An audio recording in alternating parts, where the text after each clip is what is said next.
Assalamualaikum warahmatullahi wabarakatuh. Salam Pramuka.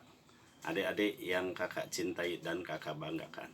Di sini kakak selaku pembina gugus depan Gerakan Pramuka SD Negeri Semplak 2. Mari kita bergabung dengan kegiatan-kegiatan kepramukaan di SD Semplak 2. Kita giatkan kegiatan-kegiatan tersebut. Semoga adik-adik selalu sehat, senantiasa Allah melindungi kita semua. Amin. Salam Pramuka.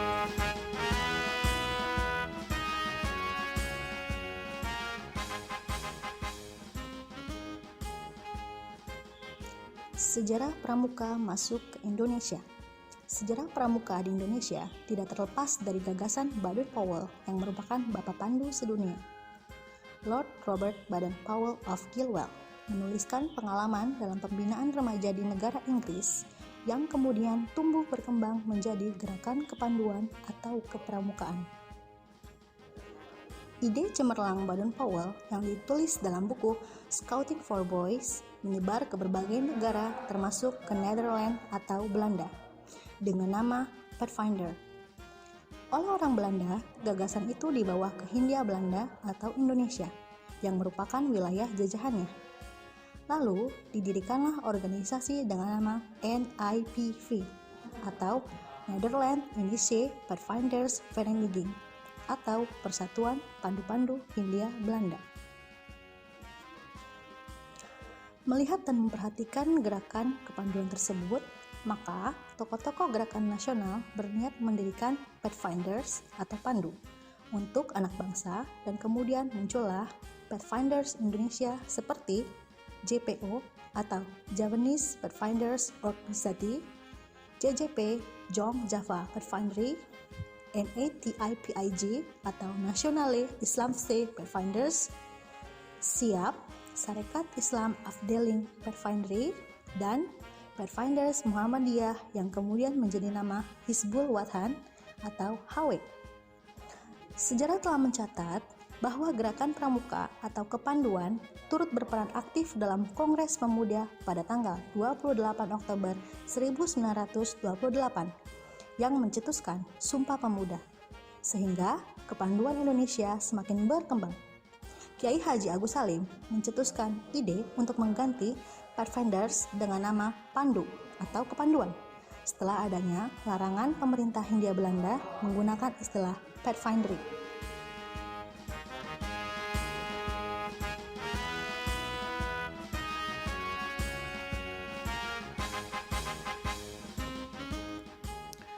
Well, kita sudah tahu siapa Bapak Pandu sedunia. Yap, sekarang waktunya kita bahas tentang Bapak Pramuka Indonesia. Ada yang tahu siapa? Here we go. Setiap 14 Agustus diperingati sebagai Hari Pramuka. Fakta sejarah mencatat, tanggal 14 Agustus 1961, Gerakan Pramuka diperkenalkan secara resmi di Jakarta. Sekaligus penetapan Sultan Hamengkubuwono IX sebagai Ketua Kuartir Nasional yang pertama. Kini, Sultan Hamengkubuwono IX dikenal sebagai Bapak Pramuka Indonesia. Sultan Hamengkubuwono IX adalah Raja Kesultanan Yogyakarta yang berperan besar dalam mempertahankan kemerdekaan Republik Indonesia. Saat situasi Jakarta gawat, Sultan menawarkan Yogyakarta sebagai ibu kota Republik Indonesia sementara pada awal 1946. Hampir seluruh biaya selama pusat pemerintahan Republik Indonesia berada di Yogyakarta ditanggung oleh keraton. Dalam sejarah kepramukaan, Sultan Hamengkubuwono IX memiliki andil yang penting. Ia adalah wakil ketua Majelis Pimpinan Nasional atau Mapinas Pramuka yang dipimpin oleh Presiden Soekarno. Sultan Hamengkubuwono IX menjabat pula sebagai Ketua Kuartir Nasional Gerakan Pramuka sejak 1961 dan terpilih kembali sampai 4 periode selanjutnya hingga tahun 1974. Itu dia fakta-fakta tentang Bapak Pramuka Indonesia.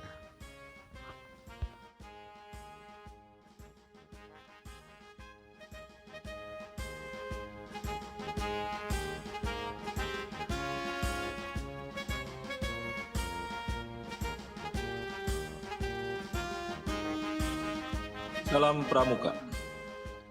Masih ngomongin soal pramuka nih.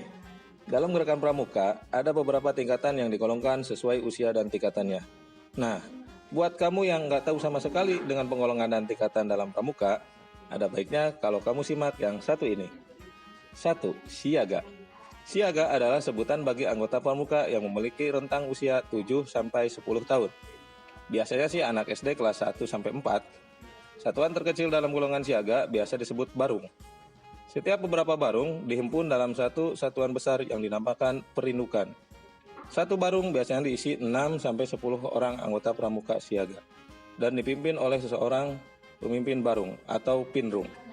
Dalam golongan siaga, ada tingkatan yang dibedakan sesuai dengan syarat kecakapan umum atau SKU yang wajib dipenuhi oleh seorang pramuka siaga. Tingkatan tersebut antara lain siaga mula, siaga bantu, dan siaga tata. Oh iya, kalau kamu berprestasi di pramuka, kamu bisa diikutkan nanti untuk seleksi pramuka Garuda. Ayo, siapa yang mau ikut ke pramuka Garuda? Nanti bisa ikut japres ke SMP negeri loh. Oke, lanjut. Yang kedua, penggalang. Penggalang merupakan pramuka yang memiliki rentang usia 11 sampai 15 tahun. Usia ini biasanya paling banyak di kalangan SD kelas 5 sampai SMP kelas 9. Golongan ini merupakan golongan pramuka setelah siaga. Dalam golongan penggalang dilaksanakan sistem terpisah, di mana pramuka penggalang putra dipisah dengan pramuka penggalang putri. Setiap anggota penggalang biasanya dikelompokkan dalam satu kesatuan kecil yang disebut regu. Setiap regu memiliki nama yang berbeda satu sama lainnya. Regu putra biasanya mengambil nama hewan, sedangkan regu putri biasanya menggunakan nama bunga sebagai identitas mereka. Pramuka penggalang digolongkan dalam 4 tingkatan, yaitu penggalang ramu, penggalang rakit, penggalang terap, dan penggalang Garuda, sama seperti siaga. Tingkatan tersebut bisa dicapai secara berturut-turut setelah seorang pramuka penggalang menyelesaikan pencapaian SKU. Nah, untuk selanjutnya ada penegak. Mungkin nanti ini penegak kalau kalian sudah di SMP atau SMA ya. Penegak, pandega bisa dicari nanti di Google Search. Ya. Silakan, selamat bergabung di Pramuka di Gugus Depan SDN Semplak 2. B, C, D, E, F, G,